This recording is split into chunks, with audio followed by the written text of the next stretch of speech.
Cuando pagué la última cuota de la hipoteca, mi hija me escribió: «No vengas, mi suegra se va a quedar con tu cuarto». Yo acepté, ya lo esperaba. La sorpresa llegó cuando intentaron girar la llave y apareció el nuevo propietario. «Qué bueno tenerte aquí conmigo. Sigue la historia hasta el final y dime en los comentarios desde qué ciudad me ves». Mi nombre es Salomé y tengo 65 años. Durante 43 años viví en la misma casa, en la calle Maple 1247. 43 años criando hijos, limpiando las mismas ventanas, regando las mismas rosas del jardín. 43 años creyendo que todo ese amor y sacrificio significaba algo para mi familia. Me equivoqué. La mañana que cambió todo comenzó como cualquier otra. Me levanté a las 6. Preparé café en la misma cafetera que compré cuando Elisa tenía 10 años y me senté en mi sillón favorito junto a la ventana. El sol entraba suavemente por las cortinas de encaje que había cosido con mis propias manos 20 años atrás. Todo parecía normal, tranquilo, como debía ser para una mujer de mi edad que acababa de terminar de pagar la hipoteca de su casa. Sí, después de casi 40 años pagando $1,200 cada mes, finalmente, la casa era completamente mía. O eso creía. Mi teléfono vibró sobre la mesa de centro. Era un mensaje de Elisa, mi hija. Mi corazón se aceleró un poco, como siempre pasaba cuando ella me escribía. No era frecuente que se comunicara conmigo, y cuando lo hacía, generalmente era para pedirme algo o para darme alguna noticia importante. Abrí el mensaje con los dedos temblorosos. No por nervios, sino por la artritis que había empeorado este último año. «Mamá, busca otra casa. Mi suegra decidió vivir aquí». Las palabras flotaron frente a mis ojos como si estuvieran escritas en un idioma extranjero. Las leí una vez, luego otra, luego una tercera vez. Mi cerebro se negaba a procesarlas. ¿Busca otra casa? ¿Mi suegra decidió vivir aquí? Se me enfrió el café entre las manos mientras permanecí inmóvil en mi sillón, mirando la pantalla del teléfono. El mensaje no tenía explicación, no tenía disculpas, no tenía siquiera un «por favor» o un «lo siento». Era una orden de mi propia hija para que abandonara la casa donde la había criado, donde había llorado la muerte de su padre, donde había pasado las noches en vela cuando ella tenía fiebre de niña. Mi primera reacción fue marcar su número. Tenía que ser un malentendido. Tenía que haber alguna explicación. Pero cuando el teléfono comenzó a sonar, algo dentro de mí se detuvo. Colgué antes de que contestara. No era un malentendido. Tomasa, la madre de Jeremías, el esposo de Elisa, había decidido que mi casa era perfecta para ella. Y mi hija, mi propia hija, había decidido que yo debía irme para hacerle lugar. Me levanté del sillón con las piernas temblorosas y caminé hacia la cocina. El olor a café que normalmente me consolaba, ahora me revolvía el estómago. Apoyé las manos en el fregadero y miré por la ventana hacia el jardín que había cuidado durante décadas. Las rosas que había plantado cuando Elisa era pequeña estaban en plena floración. Rojas, blancas, rosadas. Cada una tenía una historia. Cada una había sido plantada en un momento especial. ¿Y ahora Tomasa viviría aquí? ¿Tomasa dormiría en la habitación donde yo había velado a mi esposo enfermo? ¿Tomasa cocinaría en la cocina donde había preparado miles de desayunos para mis hijos? ¿Tomasa se sentaría en el jardín donde yo había consolado a Elisa cuando lloraba por sus primeras decepciones amorosas? El dolor en mi pecho era físico, como si alguien hubiera metido las manos dentro de mi caja torácica y estuviera exprimiendo mi corazón con puños de hierro. Durante las siguientes horas, caminé por la casa como un fantasma. Toqué las paredes, las puertas, los marcos de las fotografías familiares. En la sala estaba el sofá beige donde había enseñado a Elisa a leer. En el comedor, la mesa donde habíamos celebrado cada cumpleaños, cada Navidad, cada logro de mis hijos. En mi habitación, la cama donde había dormido sola desde que enviudé hace 19 años, esperando que algún día mis hijos la llenaran con nietos que quisieran quedarse a dormir con la abuela. Pero esos nietos nunca vinieron a quedarse, y ahora tampoco habría más oportunidades. Mi teléfono volvió a vibrar. Otro mensaje de Elisa. Jeremías puede ayudarte a encontrar algo pequeño.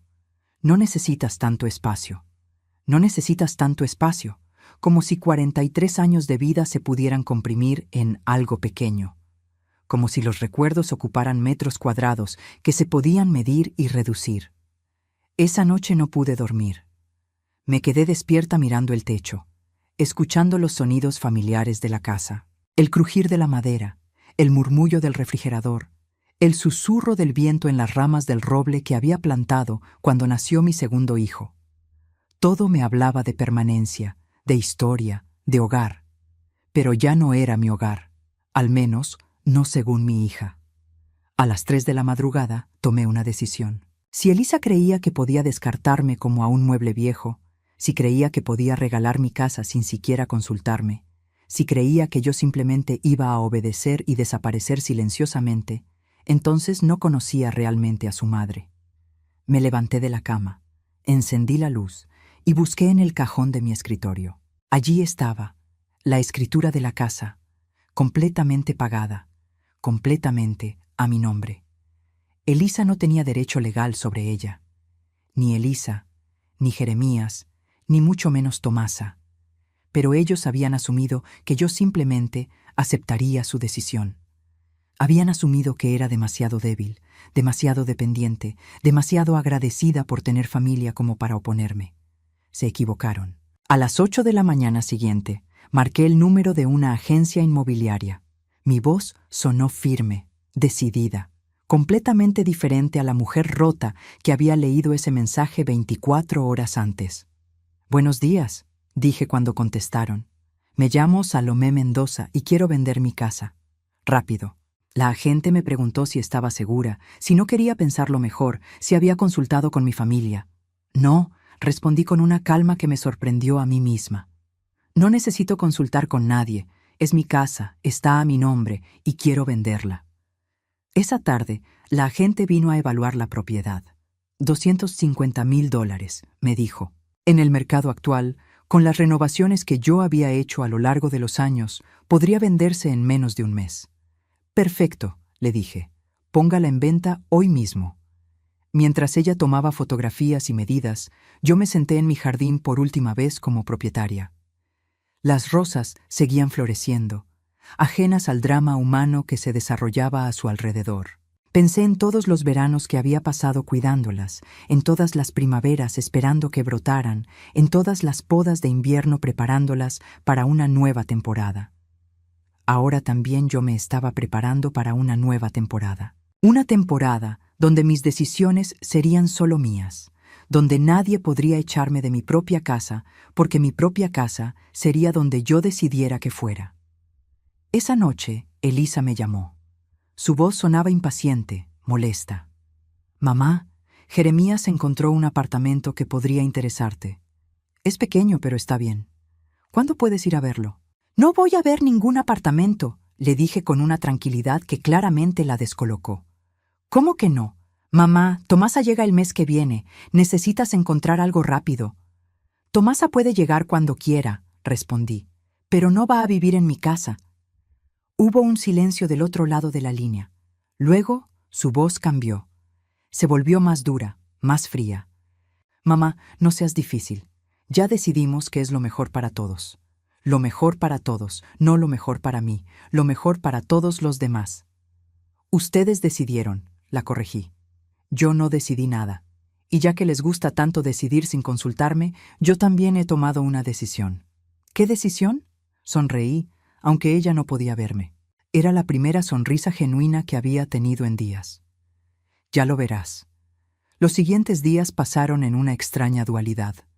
Por un lado, mantenía mi rutina normal: levantarme temprano, preparar café, regar las plantas, ver las noticias. Pero por otro lado, estaba ejecutando el plan más audaz de mi vida, y nadie lo sabía. La agente inmobiliaria, Patricia, resultó ser una mujer eficiente y discreta. Entendió inmediatamente que quería manejar la venta con total privacidad. «Hay familias que no entienden las decisiones de sus mayores», me había dicho con una sonrisa comprensiva. «Nosotros respetamos completamente su confidencialidad». Al tercer día después de poner la casa en venta, ya tenían 3 ofertas serias.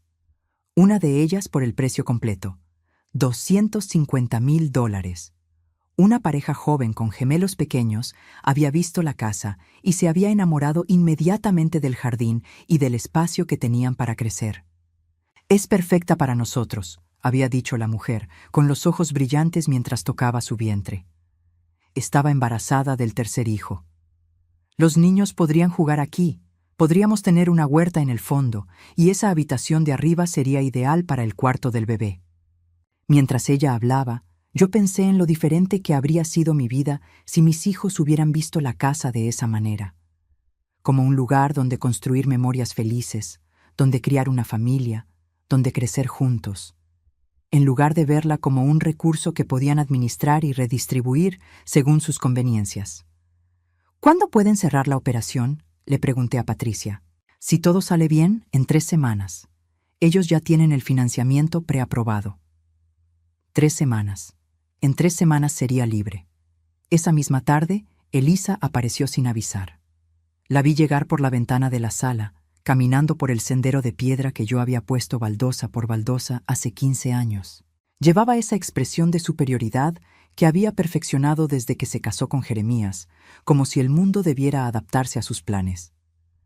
«Hola, mamá», me dijo al entrar, besándome en la mejilla con esa frialdad mecánica que había reemplazado el cariño genuino hace años.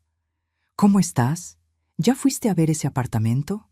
«No», respondí simplemente, sirviéndole café aunque no me lo había pedido. 35 años de ser su madre habían creado reflejos automáticos que aún no podía romper. «Mamá», suspiró con exasperación, «no puedes seguir posponiendo esto. Tomasa llega el 15 de junio. Son solo 4 semanas». El 15 de junio. Tenía una fecha específica, como si fuera la llegada de una reina que todos debían recibir con los brazos abiertos. «¿Y qué va a pasar con mis cosas?», pregunté, aunque ya conocía la respuesta. «Bueno, obviamente no vas a poder llevarte todo a un apartamento pequeño, pero no te preocupes, nosotros nos encargaremos de todo. Jeremías puede donar lo que no necesites, y yo puedo quedarme con algunas cosas que tengan valor sentimental para la familia». Valor sentimental para la familia. ¿Cómo qué? ¿El piano donde les había enseñado las primeras canciones? ¿La vajilla que había usado en cada reunión familiar? ¿Los álbumes de fotografías que había armado con amor durante décadas? ¿Y las plantas del jardín?, pregunté. Elisa me miró como si hubiera hecho una pregunta absurda. «Mamá, son solo plantas. Tomasa querrá hacer sus propios cambios al jardín de todas formas». Solo plantas. 43 años de cuidado, de amor, de tiempo invertido en cada rosal, cada arbusto, cada árbol frutal, y para ella eran solo plantas. «Tienes razón», le dije, con una calma que claramente la tranquilizó. «Son solo plantas». Después de que se fuera, me senté en el jardín hasta que oscureció. Las rosas estaban en su mejor momento, con esa fragancia dulce que solo tenían en mayo. El roble que había plantado cuando nació mi segundo hijo ahora era lo suficientemente grande como para dar sombra a media casa. La huerta donde había cultivado tomates y hierbas aromáticas durante décadas estaba preparándose para la temporada de verano. Todo eso desaparecería para Tomasa. Ella arrancaría mis rosas para plantar lo que le gustara. Ella cortaría las ramas del roble si le daban demasiada sombra. Ella convertiría mi huerta en lo que se le ocurriera, pero no en mi presencia. No tendría que ver cómo destruían lo que había construido con tanto amor. Al día siguiente, Patricia me llamó con buenas noticias. La pareja joven había conseguido acelerar todos los trámites. Podían cerrar la venta el 5 de junio, 10 días antes de que llegara Tomasa. «¿Estás segura de que quiere proceder tan rápido?», me preguntó. «Es una decisión muy importante». «Nunca he estado más segura de nada en mi vida», le respondí. Y era verdad. Con cada día que pasaba, me sentía más liviana, más libre, más dueña de mi propio destino.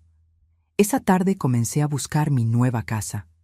No un apartamento pequeño como el que Jeremías había encontrado para mí. Una casa.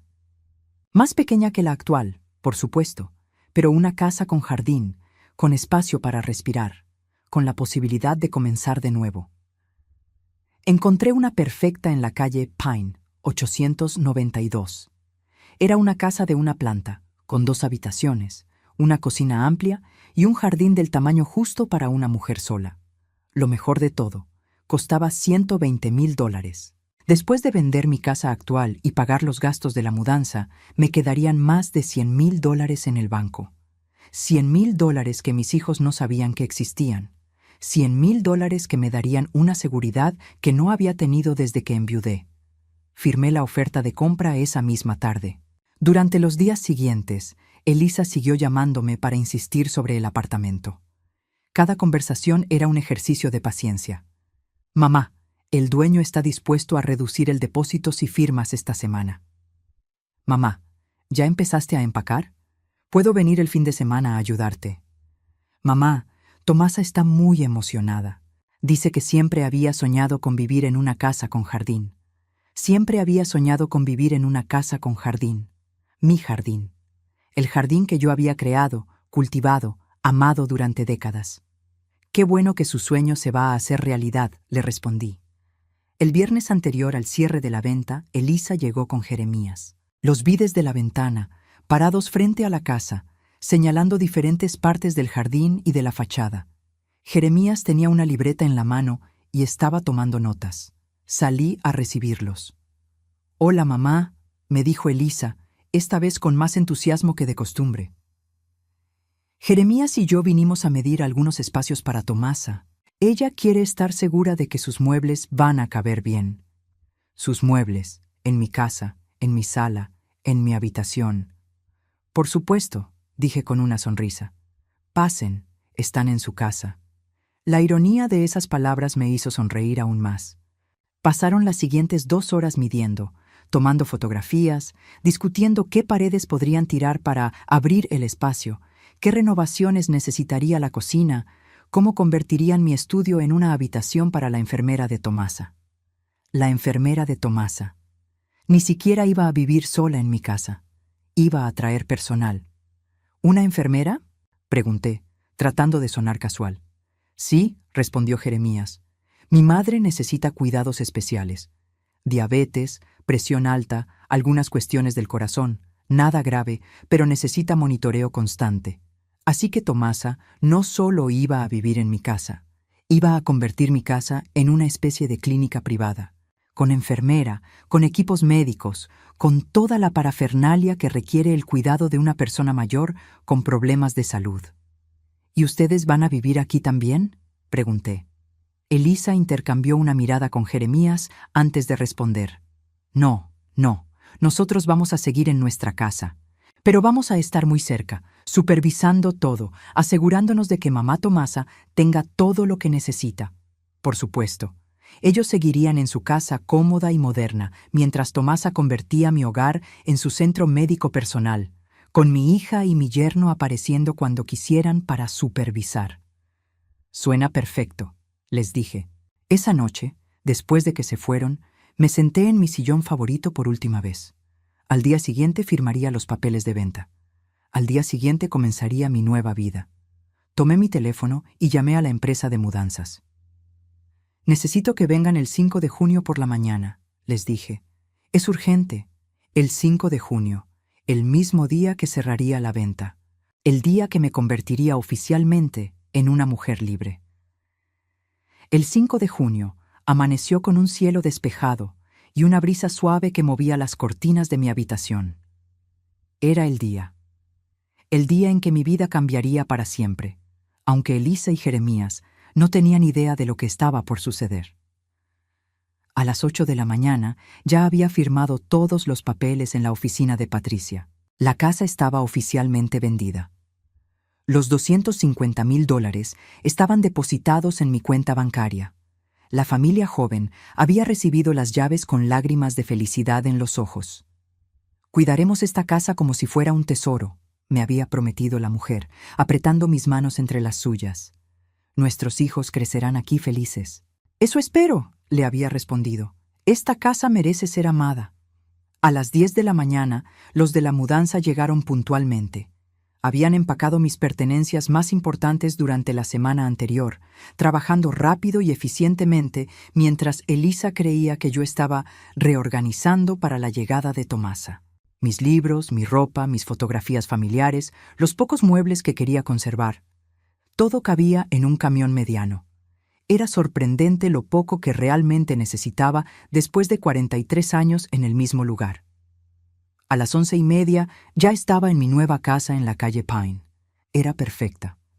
Pequeña pero luminosa, con ventanas grandes que dejaban entrar el sol de la mañana. El jardín era del tamaño justo para una mujer sola, no tan grande como para ser una carga, no tan pequeño como para sentirse encerrada. Los de la mudanza terminaron de descargar a las 2 de la tarde. Me quedé sola en mi nueva casa, rodeada de cajas, respirando el aire de la libertad por primera vez en décadas. Mi teléfono sonó. Era Elisa. «Hola, mamá.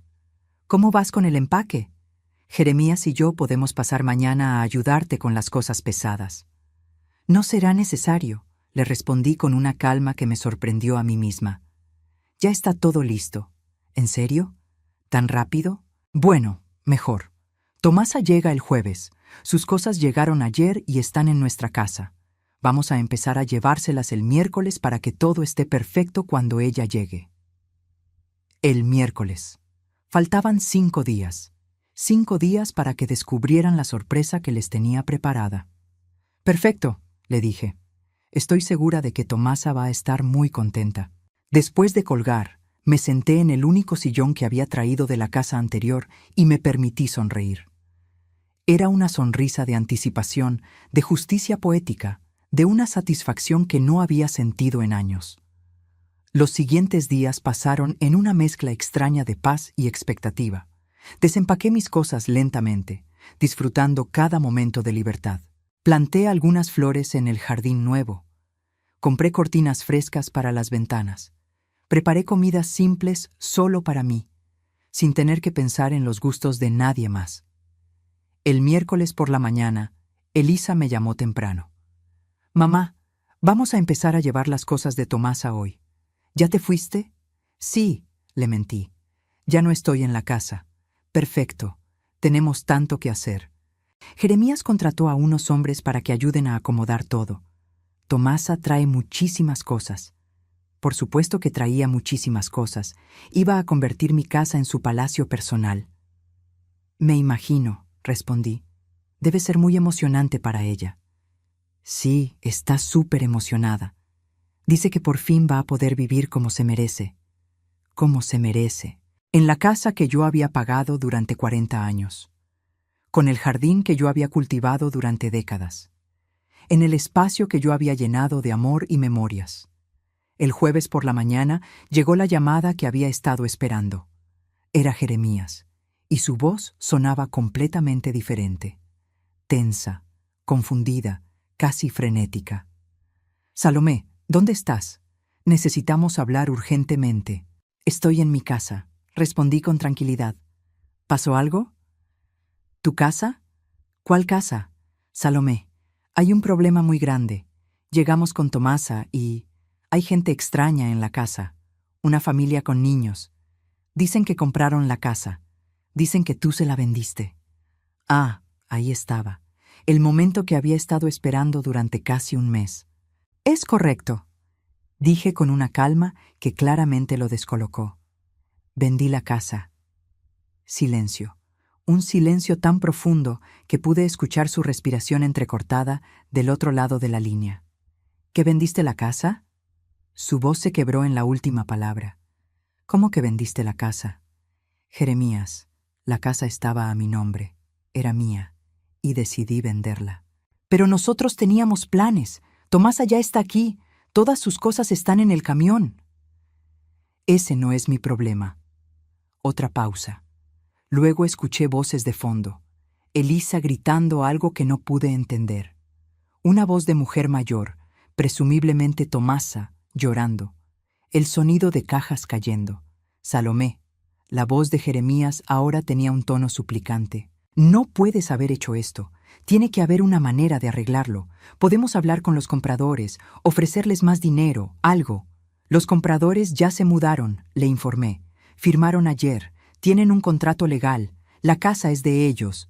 Esto es una locura. ¿Dónde se supone que va a vivir mi madre? Eso, dije con una tranquilidad que me llenaba de orgullo. Tendrían que haberlo pensado antes de echarme de mi propia casa. Colgué el teléfono. Inmediatamente comenzó a sonar de nuevo. Jeremías. Lo dejé ir al buzón de voz. Luego Elisa. También al buzón de voz. Luego un número que no reconocí. Probablemente Tomasa. Apagué el teléfono. Me serví una taza de café y me senté en mi jardín nuevo. Era más pequeño que el anterior, pero era mío. Completamente mío. Nadie podía echarte de aquí. Nadie podía decidir que alguien más merecía vivir aquí más que yo. Alrededor de las 3 de la tarde, escuché autos deteniéndose frente a mi casa. Miré por la ventana y vi el auto de Elisa y una camioneta que no reconocí. Varias personas bajaron. Elisa, Jeremías, una mujer mayor que obviamente era Tomasa, y 2 hombres que parecían ser los empleados de la mudanza. Se dirigieron hacia mi puerta con expresiones que variaban entre la furia y la desesperación. El timbre sonó insistentemente. Luego golpes en la puerta. Luego la voz de Elisa gritando: «¡Mamá, abre la puerta! ¡Tenemos que hablar!».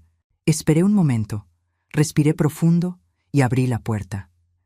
Elisa irrumpió inmediatamente, con los ojos rojos y la cara descompuesta de rabia. «¿Cómo pudiste hacer esto?», me gritó. «¿Cómo pudiste vendernos la casa a nuestras espaldas?». «No les vendí nada», respondí con calma. «Vendí mi casa que estaba a mi nombre, que yo pagué durante 40 años. Pero ¿sabías que Tomasa iba a vivir ahí?». Jeremías había entrado detrás de Elisa con una expresión de pánico total. «Sabías que habíamos hecho planes. Ustedes hicieron planes», lo corregí. «Ustedes decidieron, sin consultarme, que yo debía irme para hacerle lugar a ella. Yo simplemente tomé mi propia decisión».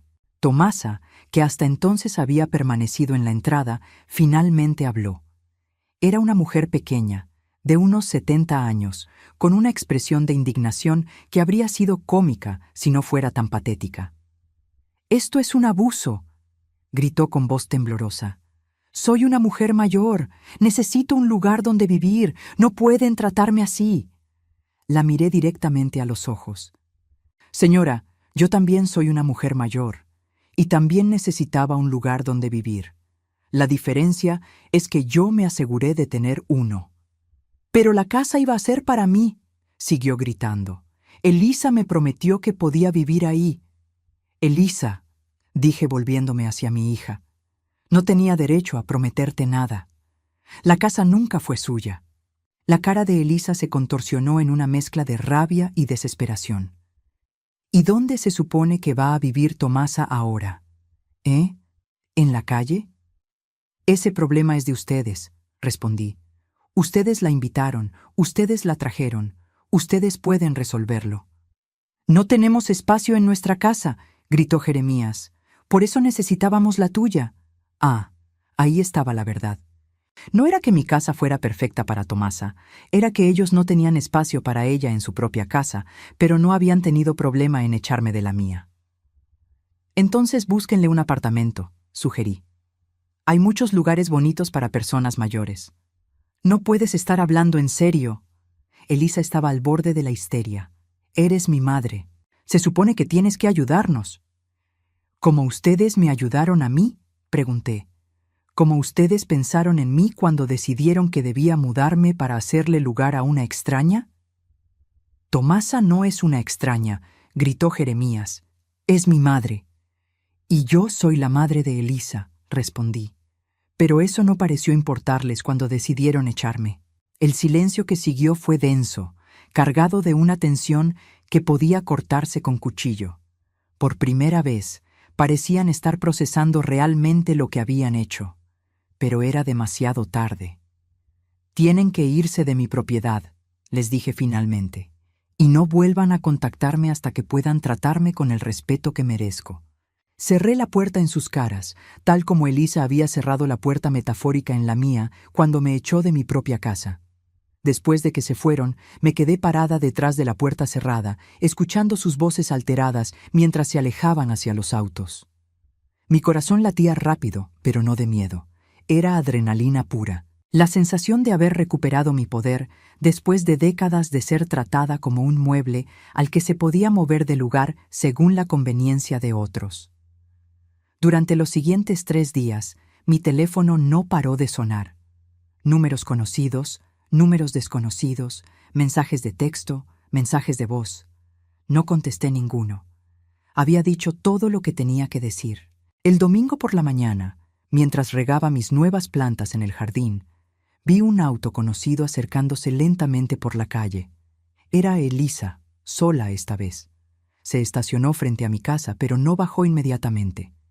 La vi a través de la ventana de su auto, con las manos en el volante, respirando profundo como si estuviera armándose de valor. Cuando finalmente bajó y caminó hacia mi puerta, noté que se veía diferente. Ojerosa, cansada, sin el aire de superioridad que había llevado como una corona durante los últimos años. Toqué el timbre suavemente, no con la insistencia desesperada de unos días atrás. Abrí la puerta, pero no la invité a pasar. «Hola, mamá», dijo con una voz que apenas reconocí. Era suave, pequeña, vulnerable. «Hola, Elisa. ¿Podemos hablar?» La miré por un momento largo. Esta era mi hija, la niña que había criado sola después de enviudar. La niña a quien había leído cuentos cada noche, a quien había ayudado con la tarea, a quien había consolado durante cada desamor de la adolescencia. Pero también era la mujer que había decidido que su suegra era más importante que su propia madre. «Puedes hablar», le dije. «Yo escucharé». Sus ojos se llenaron de lágrimas inmediatamente. «Mamá, por favor, perdóname. No pensé. No me di cuenta de lo que estaba haciendo». «¿No te diste cuenta de qué, Elisa? De que te estaba lastimando, de que te estaba echando de tu propia casa. Yo solo. Jeremías estaba tan desesperado con el tema de su mamá, y yo quería ayudar, pero nunca pensé en cómo te ibas a sentir tú. Nunca pensó en cómo me iba a sentir. 42 años de vida, y todavía no había aprendido a pensar en los sentimientos de los demás, o más específicamente, en mis sentimientos. ¿Y ahora sí piensas en cómo me siento?» «Sí», sollozó. «Mamá, estos días han sido una pesadilla. Tomasa está furiosa, Jeremías está desesperado, no sabemos dónde meterla. Está viviendo temporalmente en nuestra casa, pero es horrible. Se queja de todo, critica todo, trata a Jeremías como si fuera un niño de 5 años. No pude evitar una pequeña sonrisa. Así que la perfecta Tomasa no era tan perfecta después de todo. Y me di cuenta de que por complacerla a ella, perdí a mi mamá. Y tú eres más importante que ella, mamá. Tú eres mi familia de verdad, familia de verdad». Qué fácil era decir esas palabras cuando las necesitaba. «Elisa», dije con cansancio, ¿me estás pidiendo perdón porque realmente entendiste lo que hiciste mal? ¿O me estás pidiendo perdón porque necesitas que te ayude a resolver el problema que creaste? Se quedó callada. Esa pausa me dio toda la respuesta que necesitaba. «Mamá, las dos cosas», finalmente admitió. «Sí, necesito tu ayuda, pero también entiendo que te lastimé. ¿Qué tipo de ayuda necesitas?» Su voz se hizo aún más pequeña. «Necesitamos dinero para conseguirle un apartamento a Tomasa, para el depósito, los primeros meses de alquiler. Jeremías y yo no tenemos tanto efectivo disponible ahora mismo». Ah, ahí estaba. Necesitaban dinero. El dinero de la venta de mi casa. El dinero que había conseguido precisamente porque me habían echado de mi hogar. ¿Cuánto dinero? Unos $15,000, tal vez 20,000. Encontramos un apartamento bonito, pero piden 3 meses de depósito y... No. La palabra salió de mi boca con una firmeza que me sorprendió a mí misma. ¿Cómo? No les voy a dar dinero para resolver un problema que ustedes crearon. Pero mamá, tú vendiste la casa, tienes el dinero, y nosotros estamos desesperados. Elisa, yo vendí mi casa porque ustedes decidieron echarme de ella. Ese dinero es para mi seguridad, para mi futuro, para asegurarme de que nunca más voy a depender de la buena voluntad de mis hijos. Su cara se descompuso. Entonces, ¿qué se supone que hagamos? Lo que tendrían que haber hecho desde el principio, buscar una solución que no involucrara echarme de mi casa. Pero ya es demasiado tarde para eso. Sí, concordé. Ya es demasiado tarde. Elisa se quedó parada en mi puerta por un momento más, como si esperara que cambiara de opinión. Cuando se dio cuenta de que no iba a suceder, su expresión cambió. La vulnerabilidad se desvaneció, reemplazada por algo más familiar: resentimiento. «No puedo creer que seas tan cruel», me dijo. «Somos tu familia. ¿Como ustedes fueron mi familia cuando me echaron?» «Eso fue diferente». «¿Diferente cómo?», no me respondió. Se dio vuelta y caminó hacia su auto con pasos rápidos y furiosos. Antes de subirse, se volvió hacia mí una última vez. «Te vas a arrepentir de esto, mamá», me gritó. «Cuando estés sola y vieja y no tengas a nadie, te vas a acordar de este momento». Sola y vieja. Como si ya no fuera vieja. Como si no hubiera estado sola durante los últimos 19 años desde que enviudé. Como si ellos hubieran sido una verdadera compañía y no solo una fuente constante de demandas y obligaciones. «Ya estoy sola, Elisa», le grité de vuelta. «Llevo años estando sola. La diferencia es que ahora es por elección propia». Se fue con un chirrido de ruedas que probablemente despertó a todo el vecindario. Esa tarde recibí una llamada de un número que no reconocí. Contesté por curiosidad. «¿Señora Salomé Mendoza?» Era una voz masculina, formal, profesional. «Sí, habla ella». «Mi nombre es Ricardo Herrera, soy abogado. La llamo de parte de Jeremías y Elisa Montenegro. Ellos me han consultado sobre la venta de su propiedad en la calle Maple». Un abogado. Habían contratado un abogado para tratar de revertir la venta de mi casa. «¿Y? Señora, mis clientes creen que hubo irregularidades en la venta, que se hizo sin el conocimiento previo de la familia y que eso podría constituir una base para». «Señor Herrera», lo interrumpí, «¿cuál es su consulta específica?» «Bueno, quería preguntarle si estaría dispuesta a reunirse para discutir una posible solución que sea beneficiosa para todas las partes». «¿Sus clientes le dijeron que la propiedad estaba únicamente a mi nombre?» Una pausa. «Sí, pero... ¿le dijeron que pagué la hipoteca durante 40 años con mi propio dinero?» «Sí, sin embargo». «¿Le dijeron que me echaron de mi propia casa para darle mi lugar a la suegra de Elisa?» Silencio más prolongado.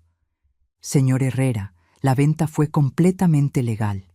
Tengo toda la documentación correspondiente y no tengo ningún interés en reunirme con sus clientes».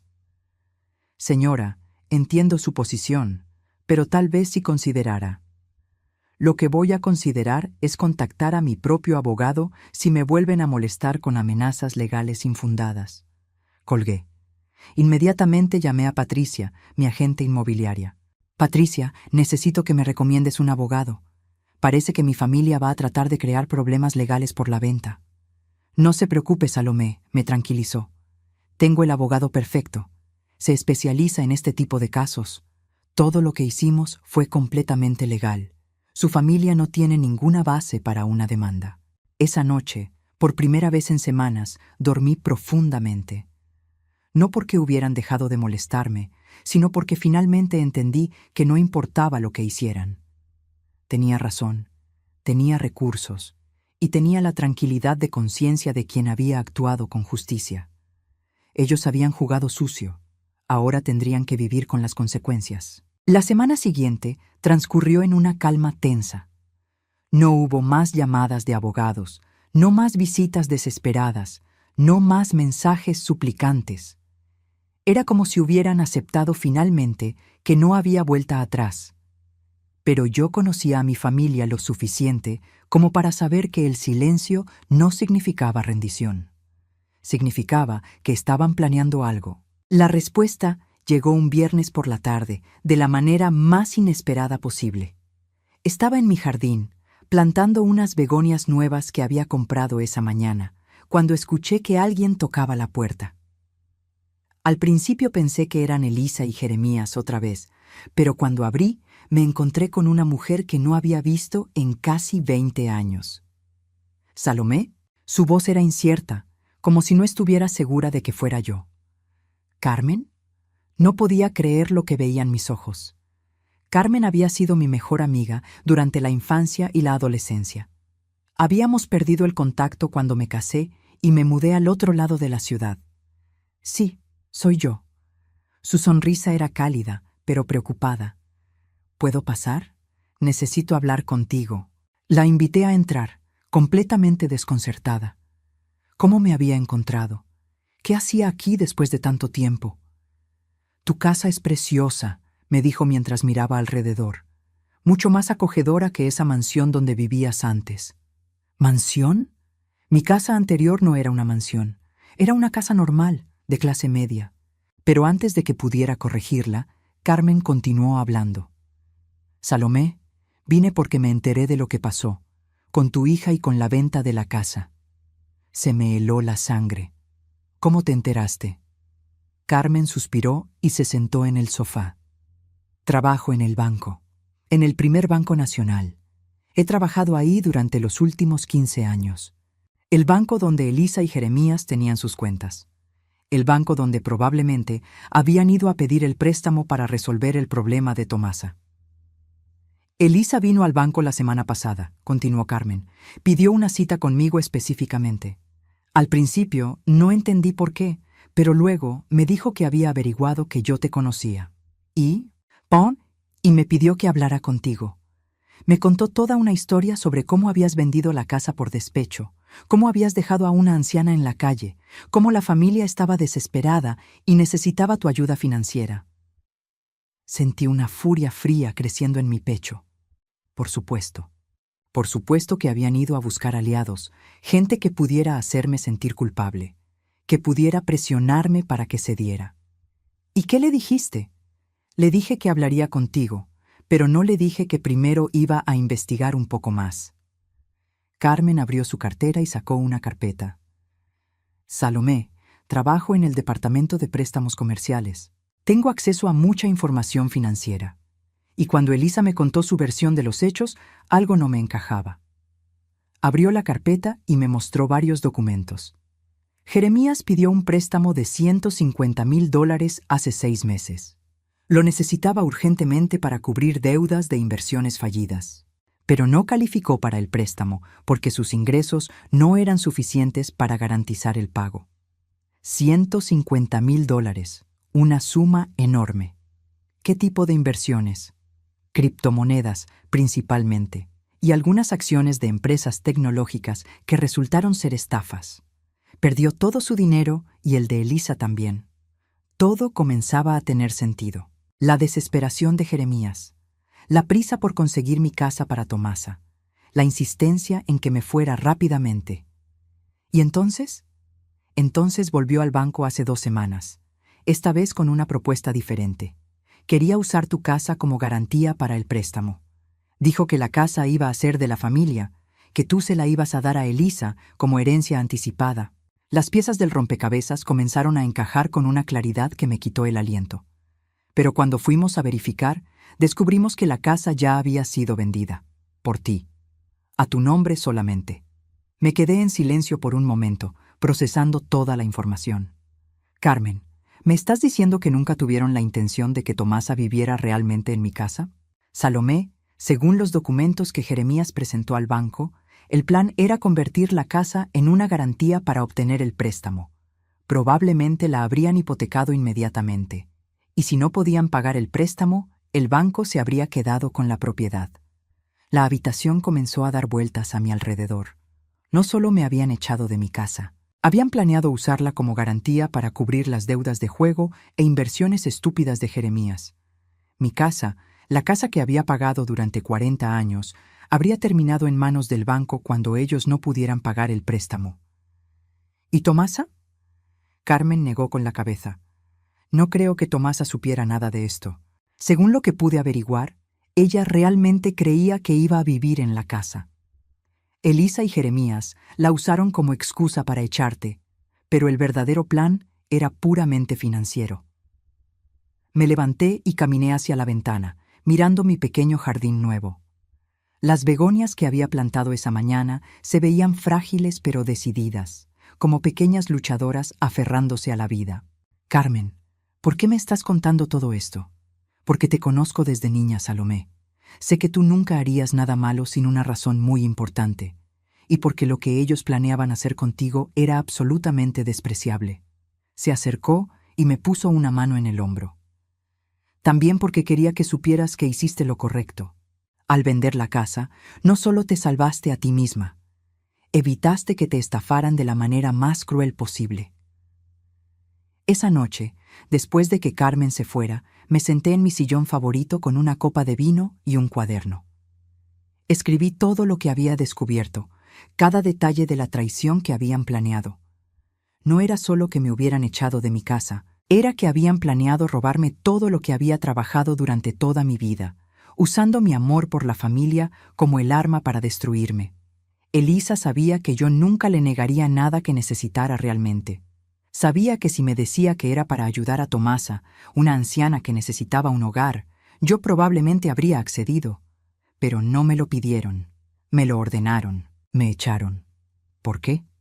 La respuesta me llegó como un rayo, porque si me lo hubieran pedido amablemente, yo habría querido estar involucrada en las decisiones. Habría querido saber exactamente para qué se usaba mi casa.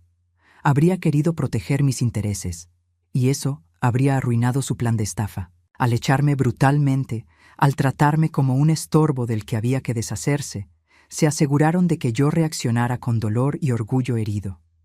Esperaban que me fuera callada, dolida, pero obediente, que firmara los papeles que me pusieran delante sin hacer preguntas.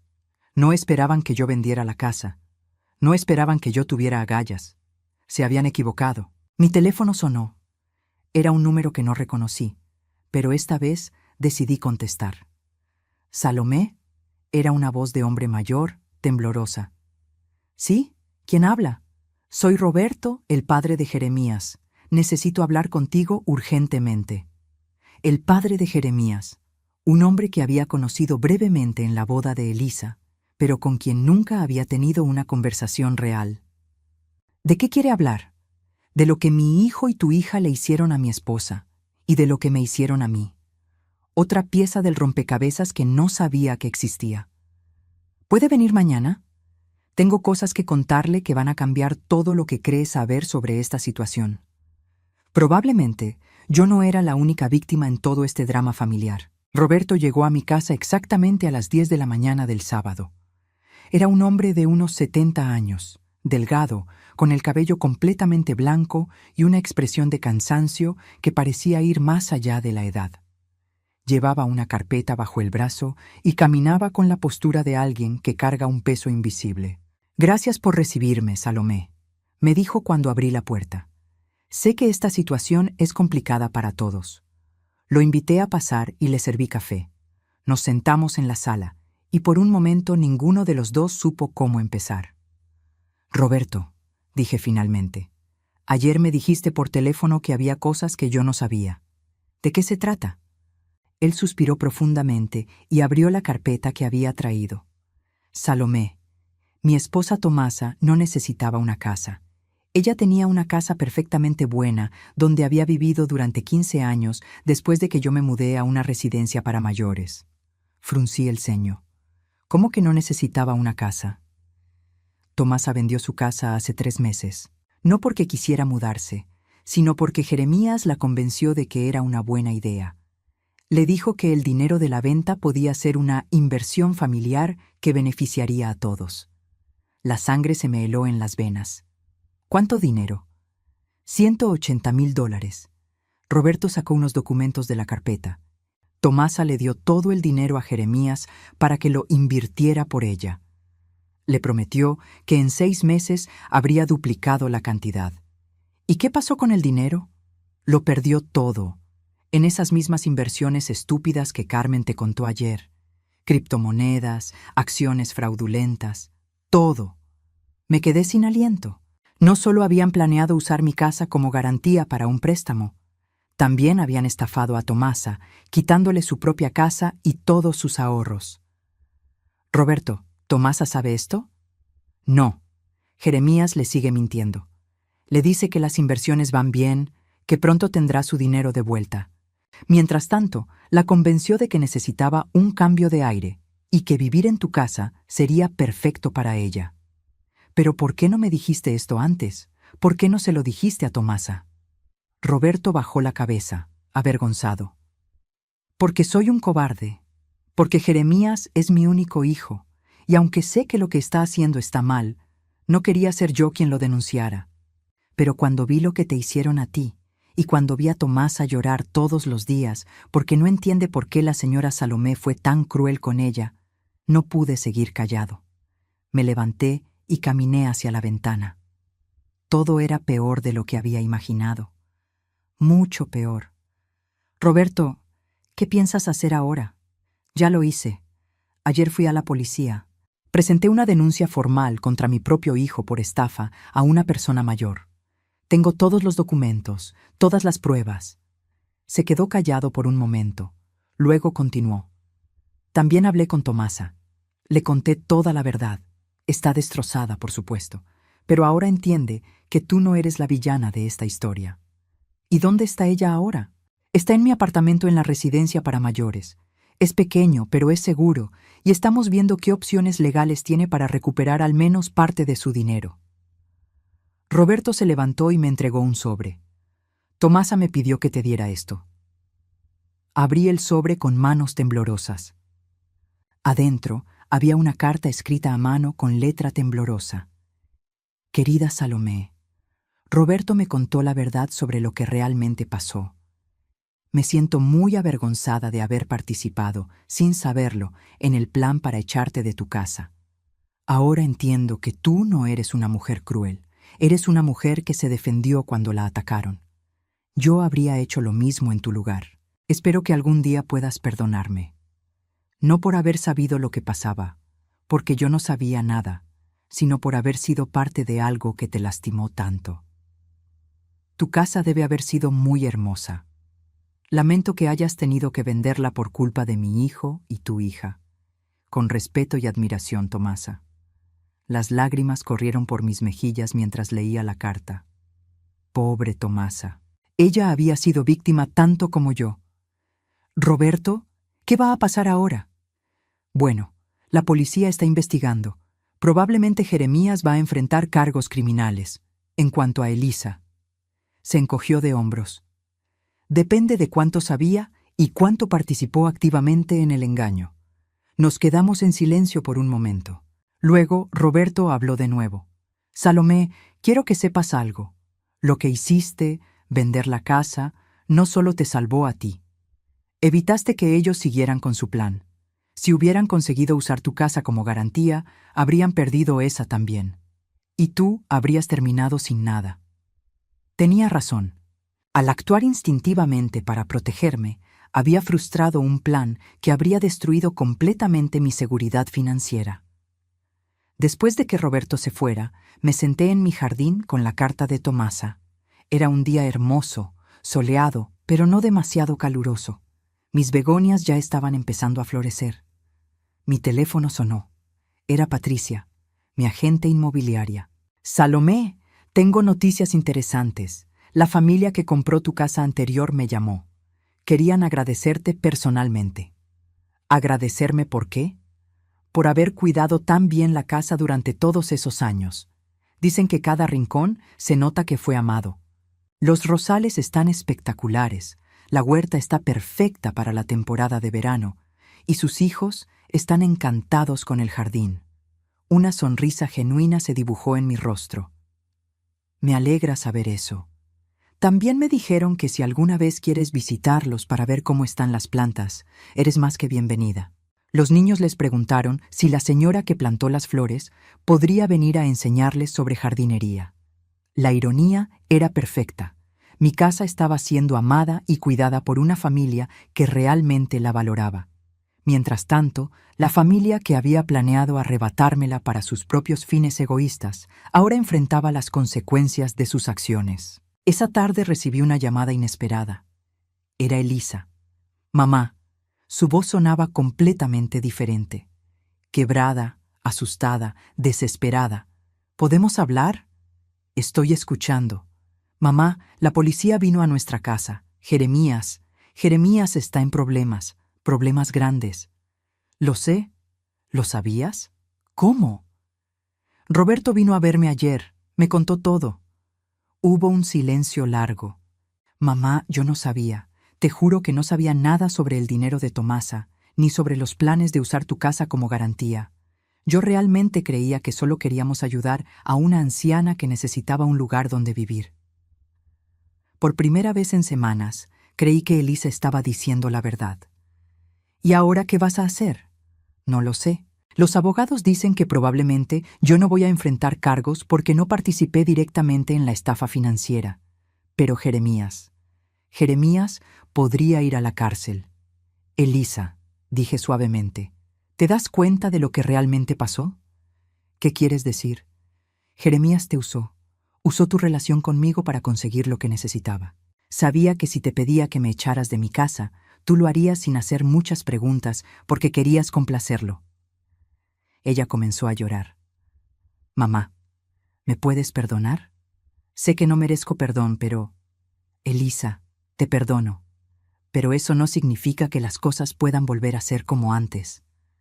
Lo sé, lo entiendo. Solo quería que supieras que lo lamento. Que lamento haberte lastimado, haberte echado, haberte tratado como si no importaras. Gracias por decirme eso. ¿Y ahora qué? ¿Nunca más vamos a ser familia? Pensé en la pregunta por un momento largo. Elisa, siempre vas a ser mi hija. Eso nunca va a cambiar. Pero la relación que tengamos de ahora en adelante depende de si realmente aprendiste algo de todo esto, o si solo estás arrepentida porque las cosas salieron mal. Aprendí, mamá. Aprendí que mi matrimonio estaba basado en mentiras, que el hombre con el que me casé es un estafador y que perdí a mi madre por seguir a alguien que no valía la pena. ¿Qué vas a hacer con tu matrimonio? Ya hablé con un abogado de divorcio. No puedo seguir casada con alguien que estafó a su propia madre y que me manipuló para lastimar a la mía. 3 meses después, estaba en mi jardín regando las plantas cuando escuché risas de niños. Miré hacia la cerca y vi a los gemelos de la familia que había comprado mi casa anterior, jugando con una pelota que había rodado hacia mi propiedad. «Disculpe, señora», me gritó uno de ellos. «¿Puede devolvernos nuestra pelota?» Les devolví la pelota por encima de la cerca. «¿Usted es la señora que plantó las flores bonitas en nuestra casa?», me preguntó el otro niño. «Sí, fui yo». «Mamá dice que usted debe ser muy buena persona porque las plantas solo crecen así de bonitas para gente que las ama». Me reí. «Tu mamá es muy sabia. ¿Quiere venir a tomar té con nosotros algún día? Mamá hace galletas muy ricas. Me encantaría». Esa noche, mientras cenaba en mi cocina pequeña pero perfectamente mía, pensé en todo lo que había pasado. Jeremías estaba enfrentando cargos criminales y probablemente pasaría tiempo en prisión. Elisa había iniciado los trámites de divorcio y estaba viviendo temporalmente con una amiga mientras reconstruía su vida. Tomasa estaba en un apartamento asistido pagado por la residencia para mayores donde vivía Roberto, y aunque había perdido mucho dinero, tenía un techo seguro y gente que la cuidaba honestamente. Y yo estaba aquí, con mi vida nueva.